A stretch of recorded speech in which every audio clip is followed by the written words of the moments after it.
नमस्कार F&O junction में आपका स्वागत है। मैं हूं डिम्पी कालरा और अगला आधा घंटा पूरी तरह से तैयार हो जाइए। निफ्टी बैंक निफ्टी के अंदर आपका व्यू पॉइंट क्या होना चाहिए। सेकंड हाफ बाजार के लिए बहुत इंपॉर्टेंट है। फर्स्ट हाफ में मार्केट ने एक हिस्से का काम पूरा कर दिया जिसको हम टिपिकली शॉर्ट कवरिंग कहते हैं, लेकिन सेकंड हाफ में बाजार क्या और चलेगा या फिर अपनी बढ़त को गवा नहीं दे, इसलिए आज के अगले 3 घंटे बहुत इंपॉर्टेंट है। 17,000 हमने बचाया, ये आज के बाजार की पहला हिस्सा है जो जीते हैं हम, लेकिन आगे क्या होगा अब ये देखना होगा। पहले 5 बड़ी बातें आपकी स्क्रीन पर आएंगी ताकि आप पूरा मोटा मोटी बाजार इस समय समझ पाएं कि एक्चुअली में मार्केट में हो क्या रहा है। पहली बड़ी बात, कल की तेज गिरावट के बाद बाजार में आज शॉर्ट कवरिंग हुई है। कल अनवाइंडिंग थी, आज शॉर्ट्स कवर हुए हैं। इसका मतलब जो हो रहा है, जिन्होंने कल माल बेचा सिर्फ उन्होंने ही आज अपना कवर किया है।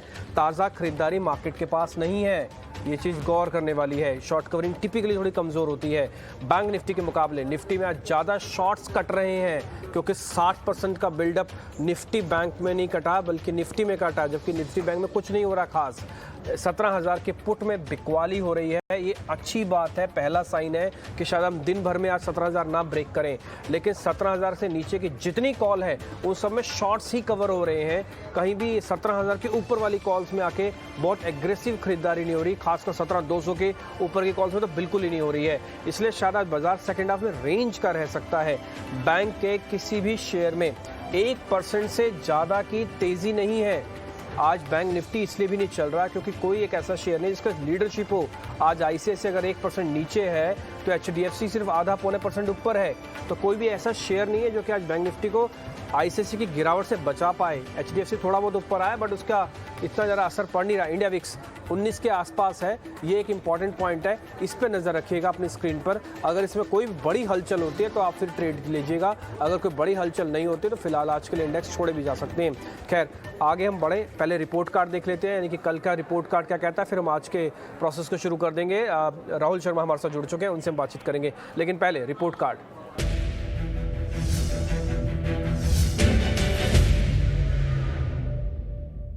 कल बाय और सेल दोनों के ही ट्रेड थे हमारे पास। हमने कल जो बातचीत कर रहे थे तो प्रशांत सावंत से हुई थी हमारी बातचीत, उसमें कुछ बाय के ट्रेड भी थे, सेल के ट्रेड भी थे। जो सेल के ट्रेड है उसका रिपोर्ट कार्ड आपके सामने। एचडीएफसी लाइफ कल बेचने की बात हुई थी इसी प्लेटफॉर्म पे और ठीक 12 बजे हुई थी, तब मार्केट में कोई ऐसा सिग्नल नहीं था कि शेयर को बेचा जा सके, लेकिन बिका तो 3.5% का गेन आपके पास आया होगा। एसबीआई कार्ड अगर आपने बेचा तो 2% का गेन आया होगा। हम ये मानते हैं कि अगर आपने 3 शेयरों में कल अपने स्टॉप लॉस कटे और 2 शेयरों में आपके टारगेट्स आए तो आप कल नो प्रॉफिट नो लॉस से भी निकले, जबकि मार्केट ने कल जो जर्क दिखाया वो 450 पॉइंट निफ्टी का दिखा दिया था सिर्फ 1 घंटे के अंदर। इसलिए ये कार्यक्रम बहुत इंपॉर्टेंट होता है। हम बाय सेल दोनों कॉल्स आपके सामने रखते हैं with stop loss, target, reasoning chart, सब कुछ आपके सामने लेके आते हैं ताकि ये कार्यक्रम देखने के बाद कहीं आपको ऐसा ना लगे कि मेरे से आज ट्रेडिंग मिस हुई है। खैर हम आगे बढ़ रहे हैं, अब जरा आज के मेहमान से जुड़ने की कोशिश करते हैं। राहुल शर्मा इस बीच मेरे साथ जुड़ चुके हैं, जेएम फाइनेंशियल के रिसर्च हेड हैं। राहुल बहुत बहुत शुक्रिया, थैंक यू वेरी मच, आज अपना समय आप दे रहे हैं। आपसे बातचीत तो मैं करना शुरू करता हूँ, लेकिन इस बीच निफ्टी और बैंक निफ्टी का कुछ इंपॉर्टेंट डाटा हमने निकाला है, वो आपके सामने रखना चाहते हैं ताकि आप भी थोड़ा अच्छे से उसको एक्सेस कर पाएँ। निफ्टी के अंदर जो चेंज इन ओपन इंटरेस्ट है वो 7% का माइनस है। इसका मतलब यह है कि आज अच्छी खासी शॉर्ट्स कटे हैं निफ्टी के अंदर because of a conviction in Reliance, because of the conviction in IT stocks. लेकिन क्या ये बैंक निफ्टी के अंदर भी है? ऐसा नहीं है, आपको मैं आगे चल के दिखाऊंगा। शॉर्ट कवरिंग हो रही है 17,100, ये रिस्क इंडिकेटर है, 17,000 के ऊपर का रिस्क इंडिकेटर है।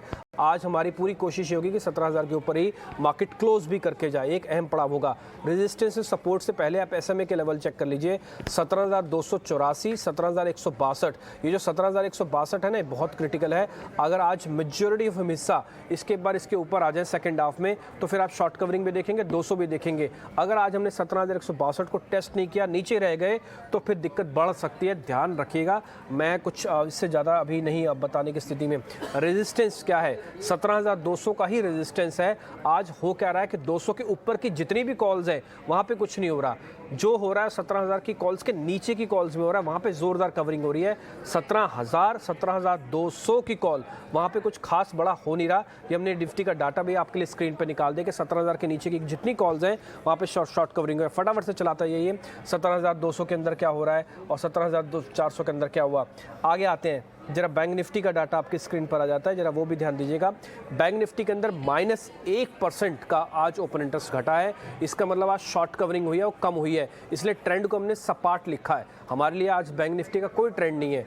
दूसरा 36,428 जो है ये एसएमए लेवल्स के नीचे है। अभी भी हमने 200 दिन का एसएमए इसका लेवल निकाला हुआ 36,860, अभी उससे 400 पॉइंट नीचे हैं। जब तक हम 200 दिन 50 दिन की दोनों एवरेजेस के नीचे रहेंगे तब तक हमारे लिए बैंक निफ्टी भी उतना कन्विक्शन नहीं लौटा पा रहा है, क्योंकि निफ्टी नियर बाय है 17,162 के, इसलिए वहाँ पे कन्विक्शन आपका थोड़ा सा ज़्यादा होगा। एक और ऑब्जर्वेशन है हमारा, वो ये है कि अगर आप रेजिस्टेंस के तौर पर देख पा रहे हैं तो 37,000 अभी बैंक निफ्टी के लिए टफ रेजिस्टेंस बना हुआ है, और दूसरा रेजिस्टेंस सपोर्ट जो है वो 35,804 है। पैनिक में इसको ही टेस्ट करके लाता है और बार बार इसको बचा लेता है। आगे एक और इम्पॉर्टेंट बात, 1% से ज़्यादा कोई भी ऐसा बैंकिंग शेयर नहीं है जो आज चल रहा हो जो कि बैंक निफ्टी की हेल्प कर पाए। राहुल शर्मा अब हमको ये बताने वाले हैं कि हमको करना क्या है निफ्टी बैंक निफ्टी में। राहुल, बहुत सारा डाटा हमने आपके स्क्रीन पर रख दिया, आप जरा हमको बताइए निफ्टी बैंक निफ्टी पे हमारी अप्रोच क्या करना चाहिए हमको। जी नमस्कार डिम्पी जी। देखिए निफ्टी के जो ट्रेड्स हैं उन्हें दो पार्ट में हमें लेना होगा। एक तो आज का इंट्राडे व्यू और एक पोजिशनली बाजार यहाँ पर क्या करने की कोशिश कर रहा है। देखिए पोजिशनली 200 दिन का जो एक्सपोनेंशियल मूविंग एवरेज है निफ्टी में, वो लेवल निफ्टी ने कल के दिन टेस्ट किया 16,825 का। अगर 16,825 आज और कल में डिफेंड हो जाता है तो मेरे हिसाब से एक अच्छा बाउंस बैक बनेगा, जहां पे निफ्टी आपको 17,500 तक का मूव दिखा सकता है। तो पोजिशनली मुझे लगता है कि रिस्क रिवॉर्ड जो है 17,000 के नीचे जैसे निफ्टी आता है तो लॉन्ग्स के लिए फेवरेबल रहता है। तो पोजिशनल व्यू ये है कि डिप अगर आता है तो बाय करने की चेष्टा करें। अब इंट्राडे अगर हम देखें तो आज सुबह से निफ्टी 17,100 अगर मैं स्पॉट लेवल्स की बात करूं तो 17,140 के आसपास मल्टीपल टाइम्स अटका है। और हमने देखा है कि आज इंट्राडे में अच्छी शुरुआत होने के बाद शॉर्ट कवरिंग निफ्टी फ्यूचर्स में देखने के बाद फॉलो अप बाइंग देखने को नहीं मिली। तो इंट्राडे में मेरे हिसाब से 17,080 के नीचे स्पॉट में 17,050 के नीचे स्पॉट में और 17,080 फ्यूचर में अगर निफ्टी नीचे सस्टेन करता है तो इंट्राडे में तकरीबन एक 100 पॉइंट की डिप आपको सेकेंड हाफ में आज देखने को मिल सकती है। तो 17,150 का स्टॉप लॉस लगाइए। 17,080 अगर फ्यूचर में टूटता है तो शॉर्ट कीजिए, और नीचे मुझे लगता है कि 17,000 16,900 के लेवल आपको निफ्टी में इंट्राडे में देखने को मिल सकते हैं। जहां तक बैंक निफ्टी का सवाल है, 36,200 का बैंक निफ्टी का 200 दिन का एक्सपोनेंशियल मूविंग एवरेज है। रिलेटिव बेसिस में बैंक निफ्टी आज ज्यादा शांत है। अगर हम आवरली कैंडल देखेंगे तो लगातार बैंक निफ्टी जो है एक तरह से साइडवेज आज ट्रेड कर रहा है। तो मेरे ख्याल से बैंक निफ्टी में यहाँ पे कोई डिसाइसिव ट्रेंड निकल के नहीं आ रहा है इंट्राडे में, लेकिन पोजिशनल बेसिस पर जरूर अगर 36,200 का लेवल डिफेंड हो जाता है आज और कल में तो मेरे हिसाब से बैंक निफ्टी में भी आपको एक बाउंस बैक देखने को मिलेगा। और जो हमने गैप क्रिएट किया है सोमवार को, वो गैप फिल होता हुआ दिख सकता है बैंक निफ्टी के अंदर भी। तो पोजिशनली नीचे में निफ्टी में बाय करने की चेष्टा करें। इंट्राडे के हिसाब से आज अगर 17,080 के नीचे सस्टेन करता है फ्यूचर तो शॉर्ट करने की राय रहेगी डी हाई के स्टॉप लॉस। ठीक है सर, हम भी दो हिस्सों में दिखा देते हैं निफ्टी की प्लेट्स। एक बार आपको पहले इंट्राडे का लेवल सिखाते हैं जो हमने लिखा है कि 17,080 अगर फ्यूचर्स में ब्रेक हो जाए तो 17,000 आपका टारगेट बनेगा, 17,150 है। राहुल जी बस हमको आप ये बता दीजिए, जैसे आप कह रहे हैं ना कि किसी भी डिप में निफ्टी को अपन बाय कर सकते हैं, तो उस केस में स्टॉप लॉस का रखें 16,800, 16,900 या फिर 17,000 के स्टॉप लॉस रखें, वापस बाय कर लें। इंट्राडे का हमने बता दिया, आप वो जो पोजिशनल वाला वो और बता दीजिए उसका स्टॉप लॉस टारगेट। जी हाँ, पोजिशनल में अगर हमें निफ्टी 16,900 के आसपास मिले तो बाय करें। 16,825 का स्टॉप लॉस लगाए जो कि 200 दिन का मूविंग एवरेज है। क्लोजिंग बेसिस पर रखें स्टॉप लॉस को, तकरीबन 75 पॉइंट का स्टॉप लॉस रहेगा क्लोजिंग बेसिस पर। और मुझे लगता है कि 17,500 तक का एक बाउंस बैक यहाँ पर बन सकता है आज और कल में अगर निफ्टी का सपोर्ट लेवल ऑनर हो गया तो। ओके ठीक है, इंटरेस्टिंग है। तो हमने दो हिस्सों में यहाँ पे स्टॉप लॉसेस टारगेट आ जाते हैं। पहले एक बार पहली वाली प्लेट आपने नोट कर ली होगी, नहीं की तो आपको वापस आ जाएगा। ये एक पोजीशनल ट्रेड है, इसमें कंडीशन है कि 16,900 के आसपास प्लस कीजिएगा, तब आपका स्टॉप लॉस बनेगा 16,825 का, तब टारगेट 17,500 भी आएंगे। लेकिन ये पोजीशनल है, जो लेके रखना चाहते हैं उनको वेट करना चाहिए। जो आज का स्विंग ट्रेड का फायदा उठाना चाहते हैं उनको एक बार दूसरी प्लेट दिखा दीजिए कि फ्यूचर्स अगर 1780 के नीचे आ जाए तो फिर आपका स्टॉप लॉस टारगेट हो जाएगा। दो अलग अलग चीज़ें हैं, दोनों अलग अलग हिस्सों में बटी हुई हैं, इसलिए अच्छे से नोट कर लीजिएगा। इंडेक्स का खेमा यहाँ पे पूरा होता है। आगे बढ़ते हैं शेयर्स की तरफ। तो आज के देखते हैं पहले तेजी वाले शेयर्स।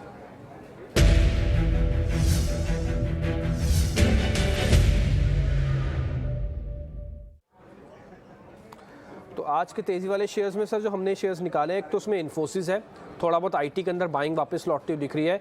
दूसरा सर आज सुबह से ही ना मारुति को देख के ऐसा लग रहा था कि शेयर चलेगा। हमने खुलते ही इसके बारे में जब डाटा चेक किया तो समझ में आया था ये शेयर चल सकता है। 7500 पे खुला था, 7680 20 हो गया, तो अभी और चल सकता है क्या मारुति?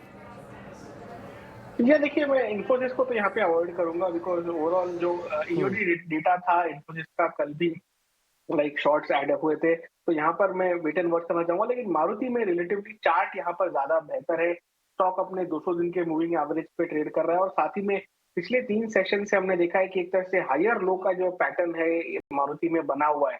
तो क्लियरली रिस्क रिवॉर्ड जो है मारुति में ज्यादा फेवरेबल दिखाई देता है। डेटा जो है ज्यादा प्रॉमिसिंग है मारुति के अंदर और आप मारुति को बाय करके चल सकते हैं। 7500 के स्टॉप लॉस से बाय कीजिए। मुझे लगता है कि 7700 तक 7750 तक के लेवल आपको मारुति में देखने को मिल सकते हैं। तो क्लियरली डेटा के हिसाब से आई थिंक मारुति में रिस्क रिवॉर्ड ज्यादा फेवरेबल दिखाई देता है। ओके ठीक है, मारुति के अंदर ज़्यादा रिस्क और ठीक है, आप अपनी स्क्रीन पे भी देख पा रहे हैं करीब 19 रुपये का तो प्रीमियम है। दूसरा चेंज इन ओपन इंटरेस्ट ठीक है, 2-2.5% के आसपास का है। टारगेट 7750 का, 7500 एक स्टॉप लॉस है। जल्दी से मारुति के आपको इंटरडे चार्ट भी दिखाते हैं। 2 इंपॉर्टेंट ऑब्जर्वेशन जो सर ने बताई है, एक्चुअली मैंने भी वही नोट ही किया है और वो मैं आपको ज़रूर यहाँ पर बताना चाहूँगा। एक बार जरा चार्ट को मैं और ब्रॉड कर देता हूँ ताकि आप उसको अच्छे से भी देख पाएँ। आते हैं जरा चार्ट की तरफ। मारुति के पहले लेवल्स आप नोट कीजिएगा, 7750, ये 2-3 दिन में ही हो जाता है पूरा। ऑटोज़ के पास अच्छी लीडरशिप आ जाई है। 2 इंपॉर्टेंट ऑब्जर्वेशन, पहला, अगर आप यहाँ पे बेसिस का चेक कर रहे होंगे ना तो आपने देखा होगा कि बार बार अपने 200 दिन की एम सपोर्ट पे सपोर्ट लेता था। ये किसी भी अच्छे शेयर की पहचान होती है कि अपने 200 दिन की एवरेज को मेंटेन रखे, तो उसको इसने मेंटेन रखा और स्मार्ट पुल बैक आपने वहाँ पे पूरा बनते हुए देखा। लेकिन जब बाजार के अंदर गिरावट आई तो उसने अपने 200 दिन की एवरेज को वायलेट भी किया। जिस स्पीड से वायलेट किया उसी स्पीड से कवर किया। उसके बाद एक्चुअली में रियल स्टोरी शुरू होती है जब आप उस एवरेजेस के अंदर आके फंस जाते हैं, जहाँ पे आपको वापस प्रूव करना है कि हम तेज़ी वाले ही शेयर्स हैं। उसमें आपके जो लोज़ हैं वो प्रीवियस लोज से नीचे नहीं बनने चाहिए। और पिछले 3 बार में ऐसा हुआ है कि हमने जो लोज टेस्ट किए हैं, यानी कि फर्स्ट ये वाला और उसके बाद ये सेकंड और ये थर्ड, ये तीनों लोज ने अपने आप को मेंटेन रखा और अभी भी एवरेजेस का अच्छे से मेंटेन रखे हुए हैं। तो मारुति के पास प्रोबेबिलिटी हाई है, स्टॉक अच्छा है, वॉल्यूम की कोई दिक्कत नहीं होती है, लीडरशिप मार्केट के पास, मार्केट की लीडरशिप है इसके पास। और दूसरा, ये सेक्टर के अंदर भी वापस बज़ आ रहा है क्योंकि इन्होंने दाम बढ़ाए हैं। मारुति रेयर कंपनीज में से एक है जो सबसे लास्ट में फैसला लेती है कि हमको गाड़ियों के दाम बढ़ाने हैं और उन्होंने वो फैसला भी लिया है।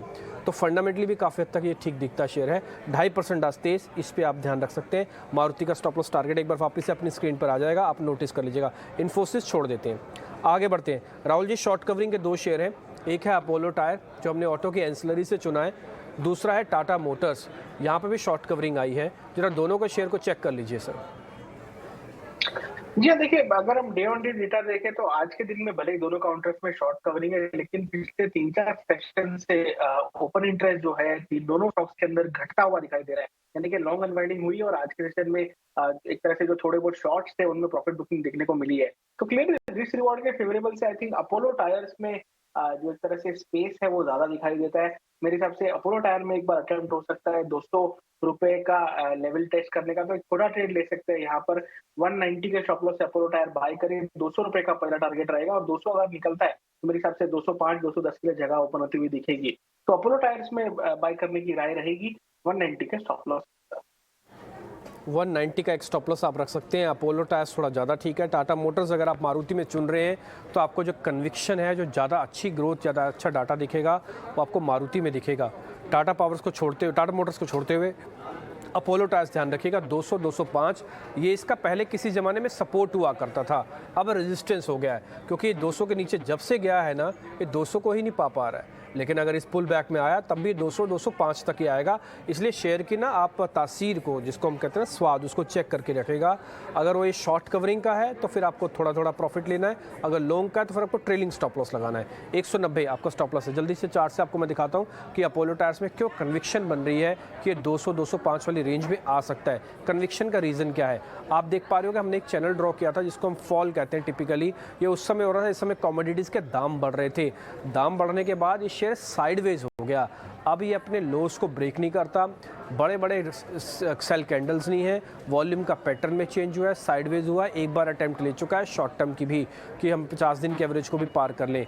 तो इस शेयर के अंदर वैसी कोई दिक्कत नहीं दिख रही है, लेकिन हाँ साइडवेज टू पॉजिटिव है, इसलिए 200-205 का टारगेट है। नहीं तो सर हो सकता है 240 तक का भी आपको टारगेट दे रहे थे, लेकिन वो अभी कन्विक्शन नहीं लौट पाया। लेकिन इतना बुरा भी नहीं है क्योंकि साइडवेज इसने बहुत सारी चीज़ डाइजेस्ट की हैं, तो उम्मीद तो ये है कि धीरे धीरे करके चलेगा। आपको अपनी स्क्रीन पर दिख रहा है कि प्रीमियम डिस्काउंट भी कुछ ज़्यादा नहीं है शेयर के साथ में, नहीं तो किसी भी एग्रेसिव शेयर्स के अंदर प्रीमियम बहुत हाई हो जाता है। शॉर्ट कवरिंग हो रही है, 4% ओआई बिल्डअप इसके अंदर घटा है, तो आपको स्क्रीन पर दिख रहा होगा। खैर हम मंदी वाले शेयर्स की तरफ आगे बढ़ें, आप वो सारे शेयर्स नोट करें। पहले एक बार हमारे मैनेजिंग एडिटर निकुंज डालमिया ने अपना व्यू आज मार्केट को लेकर, सेक्टर को लेकर रखा है, एक बार वो सुन लेते हैं वो क्या कह रहे हैं। गर्मी इस साल आ रही है, अप्रैल के महीने के अंदर। मैं नया कुछ नहीं बोल रहा हूँ, मैं भी दिल्ली गया हुआ था, जयपुर भी गया था किसी काम से, 42 डिग्री 43 डिग्री। मैं हालांकि कार्बोनेटेड ड्रिंक्स और कोला नहीं पीता हूँ, मगर गर्मी इतनी ज़्यादा थी कि कार्बोनेटेड ड्रिंक्स और शिकंजी मैं बहुत पी रहा था। तो वही जो हम देख रहे हैं हमारे आसपास हो रहा है, उन्हीं शेयरों पे नज़र रखिए। तो anything which is got to do with summer relief, if I may use that terminology, उन कंपनियों में नज़र रखनी चाहिए। भले वो एयर कंडीशनर्स हों या फिर वरुण बेवरेजेस जैसी कंपनी हो, या फिर उन क्षेत्रों पे नज़र रखिए where you actually will see a change in demand because of summer. देखिए जब समर आती है हर साल डिमांड आती है, मगर इस साल समर जल्दी आई है, तो उसकी वजह से जो FMCG कंपनीज़ हैं और जो रिटेल एंड पर हैं, लोग स्टॉकिंग बढ़ा रहे हैं। तो वरुण बेवरेजेस हो गई, बियर रिलेटेड स्टॉक्स, बियर की कंपनीज़ हो गई या लिकर कंपनीज़ हो गई जो कि बियर में ज़्यादा हैं, या फिर ऐसी कंपनियां हो गई जो कि कोल्ड ड्रिंक्स या फिर जूसेस के अंदर हैं, जैसे डाबर हो गई। तो मेरे हिसाब से उन कंपनियों पे ज़रूर नज़र रखनी चाहिए। छोटा ट्रेंड है, मगर जो ट्रेंड है इस ट्रेंड पे ज़रूर नज़र रखें। आज ऐसी कंपनीज में हमको तेज़ी वापस भी दिख रही है। वरुण बेवरेजेस में से एक है, पिछले 2-3 दिन से चल भी रहा है, आज भी 2% ऊपर है। जो निकुंज आपको अपना एक्सपीरियंस भी बता रहे हैं और अपने इंटेलिजेंस भी बता रहे हैं मार्केट की, वो आपको साफ दिख रही है। वरुण बेवरेजेस जैसे शेयर आपको आज चलते हुए दिखेंगे। खैर हम आगे बढ़े, तेज़ी वाले 2 शेयर हमने ख़त्म कर दिए आपके स्क्रीन पर। एक तो अपोलो टायर्स फाइनल हुआ है और दूसरा मारुति फाइनल हुआ, जिस पर भी पोजीशंस ले सकते हैं। स्टॉप लॉस टारगेट आपके स्क्रीन पर आ जाएगा। इस बीच स्पॉट निफ्टी ने 17,100 को वापस रीगेन कर लिया है, अच्छे से नोट कर लीजिएगा। मंदी वाले शेयर्स आपकी स्क्रीन पर आएंगे।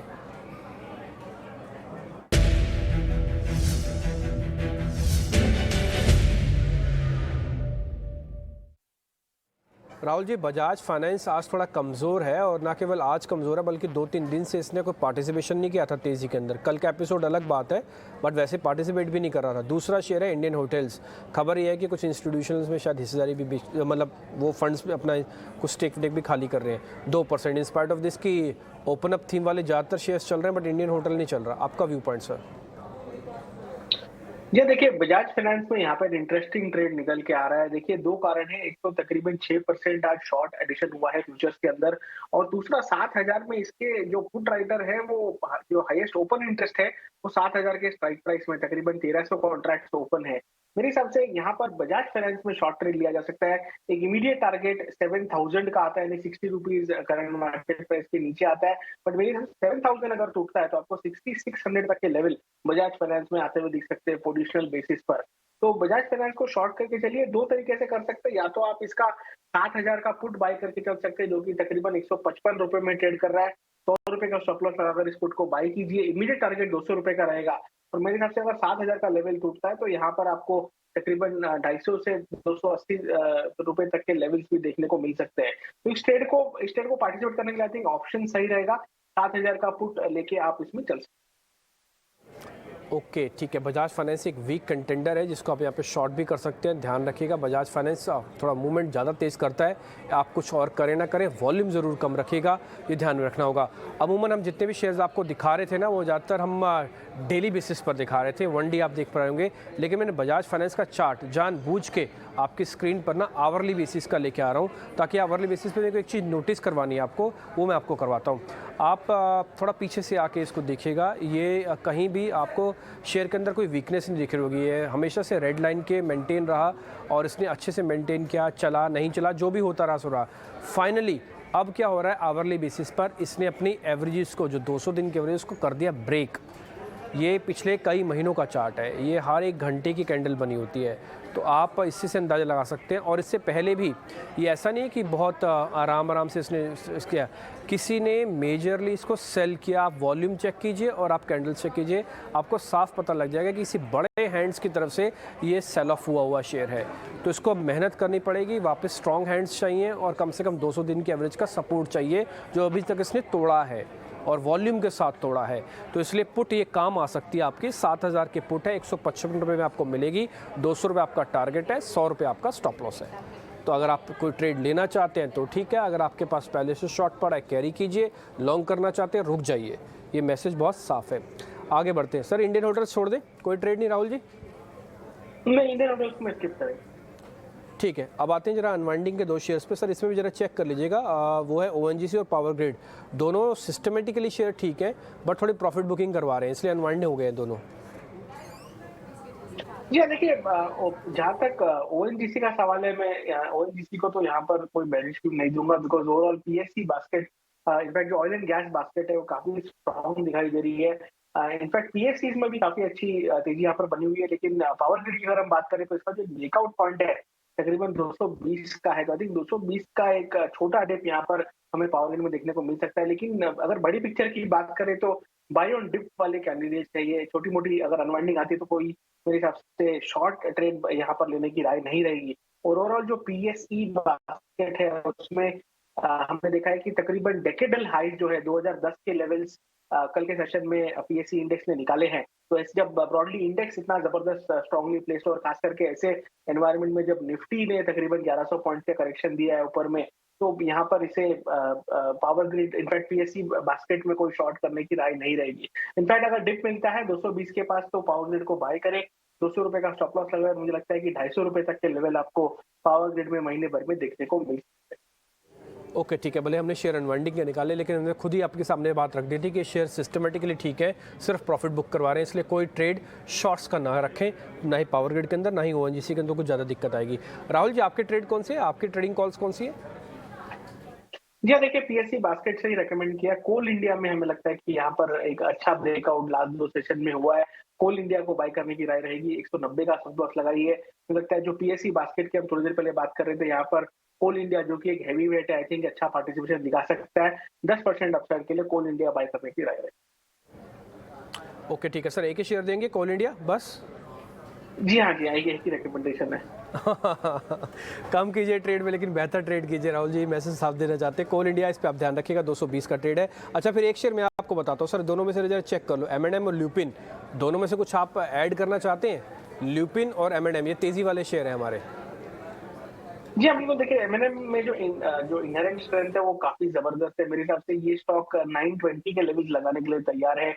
ओवरऑल मार्केट में वीकनेस आने के बावजूद यहाँ पर कोई तरीके का करेक्शन या एक तरह से अनवाइंडिंग देखने को नहीं मिली है। क्लियरली यहाँ पर रिलेटिव परफॉर्मेंस जो है बहुत ही बढ़िया प्ले कर रही है। तो 855 का स्टॉप लॉस लगाई, यानी कि 20 रुपए करंट मार्केट प्राइस से नीचे का स्टॉप लॉस लगाई है। मुझे लगता है कि 920 तक के लेवल आपको महिंद्रा एंड महिंद्रा में आने वाले 2 से 3 सेशन में देखने को मिल सकते हैं।